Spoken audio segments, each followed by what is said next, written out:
But it made me start to think, like, why does that part of the world, why do, like, people will say Africa needs money. Why does Africa need money, right? I don't get it. Do you know what I'm saying? Like, I go over there, I see people growing cocoa, growing coffee, growing tobacco. I know how much a spliff of Starbucks and a Mars bar costs over here.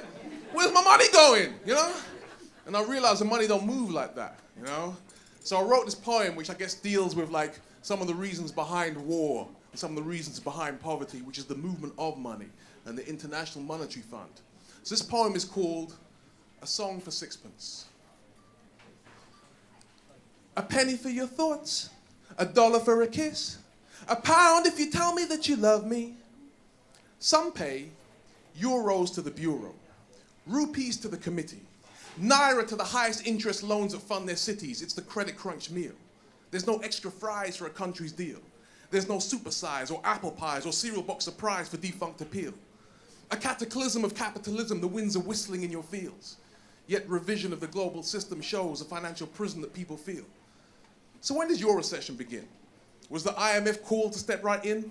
Were you forced to sell your raw materials at a lower price and advised to buy food from abroad stored in tins? When did your banks collapse? Was there a third world debt saddled on your backs, with interest higher than a junkie's desire to underline a fiscal rise in income tax? When did your inflation go through the roof? And were your dictators held as living proof that you were probably better off as a colony with another authority governing you?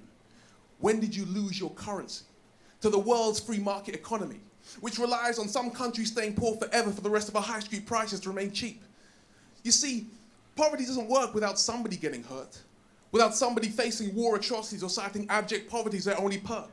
So we want cheap oil, cheap food, cheap prices all the time. Well, we need cheap labor to slave in cheap countries under cheap dictators all their lives. There's no currency in compassion.